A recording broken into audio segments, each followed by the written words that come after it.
So what's up? Today we're going to break down episode 4 of Temptation Island. Blake the Fake is what the title is. Could I have worn a smaller shirt? I don't think so. Look, it's teeny tiny. So episode 4 begins with the girl getting her ass squeezed being like, I'm not spending the night. So Squirrel Face is like, do you think things could work with us in the future? She's like, yeah, just don't break my heart. And then like a robot, Kendall's just like, what's that mean? What does that mean? What do you mean? It's so clear what that means. There's no hidden message in don't break my heart. Like physically don't break your heart. Then we get to see our first encounter with the flirt master, and he literally goes, I like when you talk. I like listening to you talk. Just so drunk. You talk good. Even the spicy little Latina mommy's surprised. She's like, really? Really? Hey, no one's ever thought I was interesting. The guy who looks like a turtle is already in love with the soccer girl. My connection with Aaron, I don't think anyone's even close. He's like, don't take this the wrong way, but you are dope. Don't take this the wrong way. You are dope as shit. She's like, how would I take that the wrong way? I don't want anybody to catch feelings. So then she's like, wash my hands with you? And he's like, I think I love her. And she's like, I need to get the fuck away from him. Now Champagne Poppy's getting his chance with Soccer Girl. And he's finally open up to her and being genuine and saying something serious. But I literally can't focus on a word of it because he got some bikini bottom flower in his head and looks like a fucking clown. He might as well have had a rubber duck on his shoulder. It's so distracting. He's like, my father... honk, honk, honk, honk. Then finally they had this whole talk. He immediately gets friend zoned too. He's like, okay, I'll teach you to play chess tomorrow. Yeah. And then we'll play chess tomorrow. Okay. I'll teach you how to play. Okay. All right. Giada picks somebody else for a third date, and the lumberjack loses it. He's a little bit buzzed, I think. Every time he's drunk, he gets these rosy Santa cheeks, and he just looks at the camera and he goes, this is a fucking joke. This is a joke. Now Ninja Turtle's freaking out because Champagne Poppy got asked on a date by Soccer Girl, and he just cannot. He's like, how did I pick the girl with the worst radar? He's so emotional that he's talking in a cadence that nobody has ever used.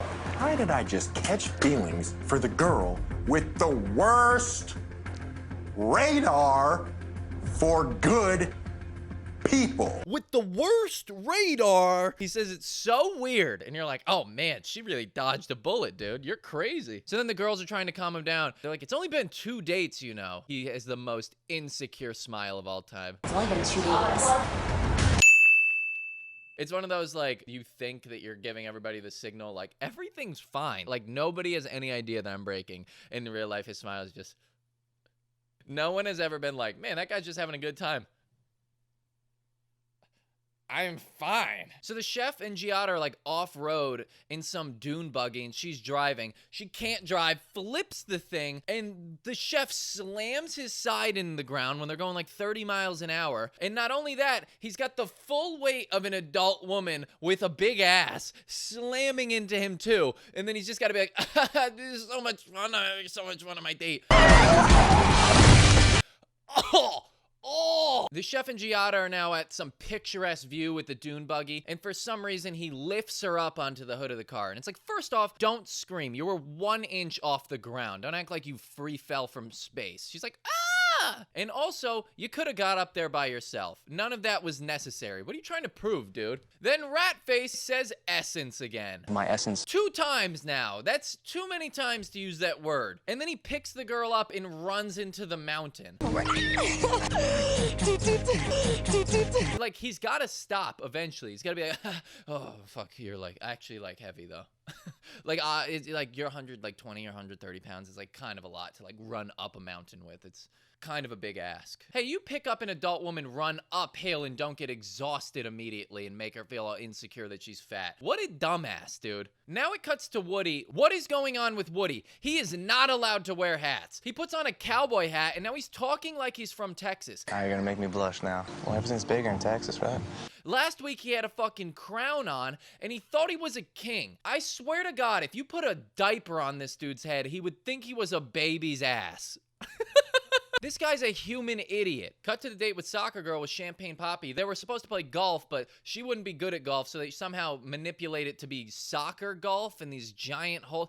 It's some dumb fucking thing that didn't exist that they made up specifically for her. Perfect Teeth Girl is going out with some dude who we've never seen again, but I already like him so much because he looks like Pop Smoke. Show the picture, not racist. But Pop Smoke's talking and he does that thing where like you're not confident about a word or a phrase, so you like mumble it quickly, but you're being filmed, so now we get to rewind. So he's like, yeah, I'll give you everything I have and vice versa. Vice versa. And vice versa. Well, like, move on. I don't know the fucking word. Quickly, Jason Momoa just goes out with the worst girl on the island. The girl talking to Squirrel Mouth is eating strawberries, and she's like, I always take the dark chocolate like a pro. I take the dark chocolate like a pro all the time.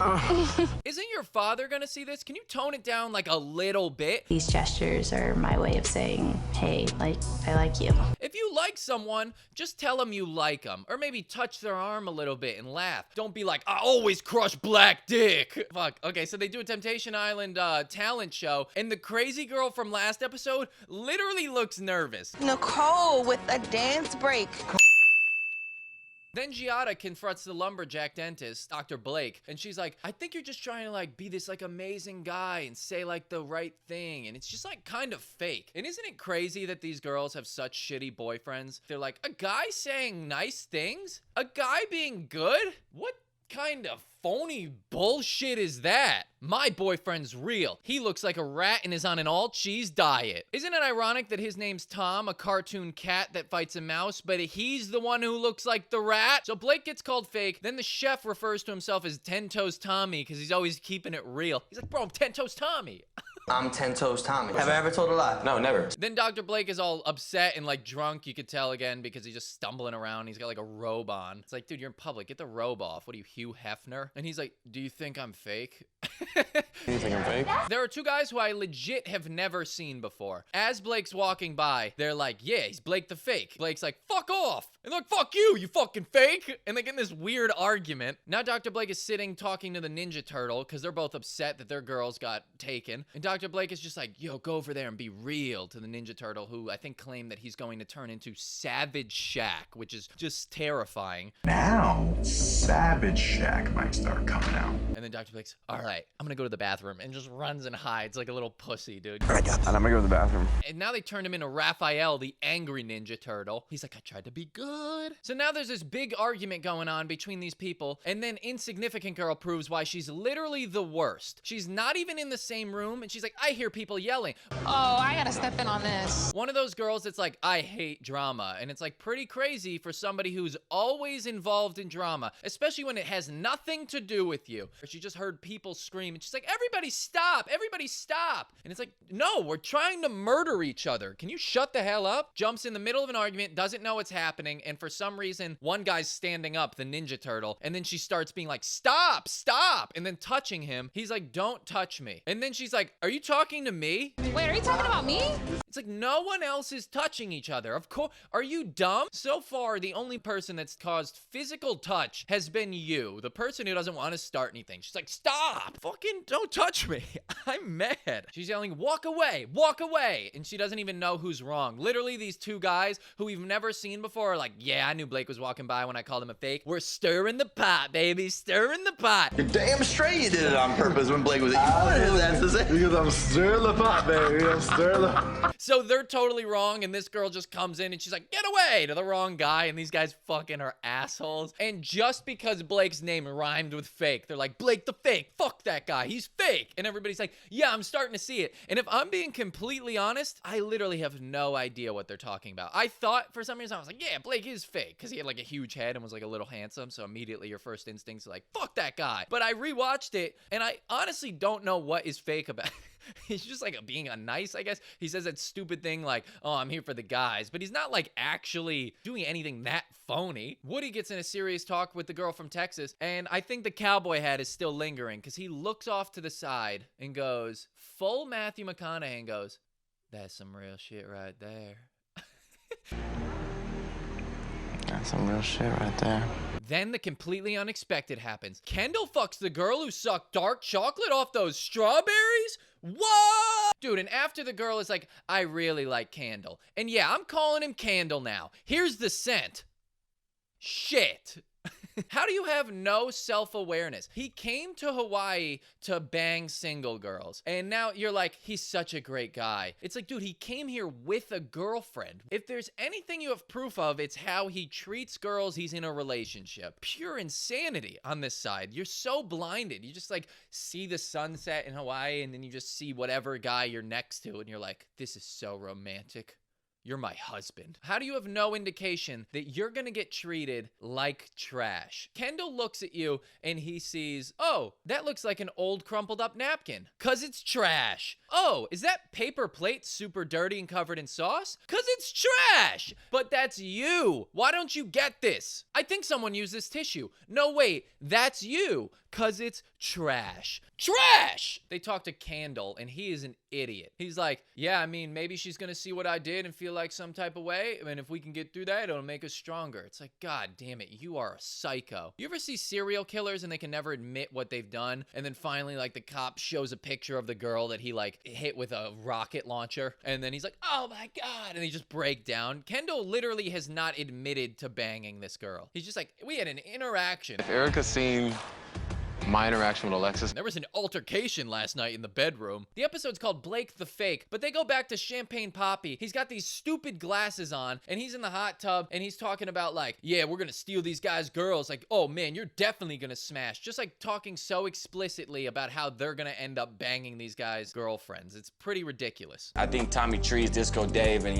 your boy, we definitely gonna start making some moves. He's the most fake person on this island. He went from Champagne Poppy to crying with a stupid bikini bottom flower ear, and now he's like, we're gonna fuck everyone. It's like, God, dude, what do you not have your own personality? You're just 30 different people. So the episode ends with a bonfire and showing the girls clips of what their boyfriends have done, and then it cuts to soccer girl. She's like, I mean, that sucked. and you're like, yo, you have no idea. You're like, yeah, from your perspective, that's bad. You have no idea what we're about to see. And then we're finally just like, all right, just show us what we want to see. Whoville fucking. They show insignificant girl, her boyfriend cheating on her, and she's like, I'm good. Oh, I'm so good. Oh, I'm good. I'm so good. Hey, I've never heard anybody good say that. Mark Wahlberg, of course, asked some question like, how does that make you feel? It's like, dude, what do you mean? Take a guess, dude. Be a little bit more subtle with your questions. Are you okay? It's like, no, she's not okay. She's saying she's good. I think she's good. And then it just ends. Mark Wahlberg asks some dumb question. Then she starts to open up. She's like, I was cheated on every weekend with my run relationship. And I swore to myself that would never happen. But then I made the exception for Candle. He's like, wait, Candle cheated on you? That's the first time I'm hearing about this. She's like, well, duh, but like, he's Candle. And like, I was being irrational. And like, I forget, like sometimes I forget about it. Sometimes I forget that it And happened. you're like, what the, you're so broken. What are you talking about? And the episode ends with her being like, he's gonna have to deal with my dad. All I have to say is good luck because he's gonna have to deal with my dad. So that's episode 4. We're gonna break down episode 5 next. Subscribe to the channel. If you don't like looking at my face, we hit 3,000 subscribers and Mackenzie got to slap me in the face with tuna fish and mayonnaise. If we get 4,000 subscribers, she gets to electrocute me with a dog collar. So follow me on Instagram, follow me on TikTok, Mark Isn't Funny. Follow the guy editing this, Jarrett. Check out his channel if you like video games. That'll all be in the description. Thanks and see you next episode.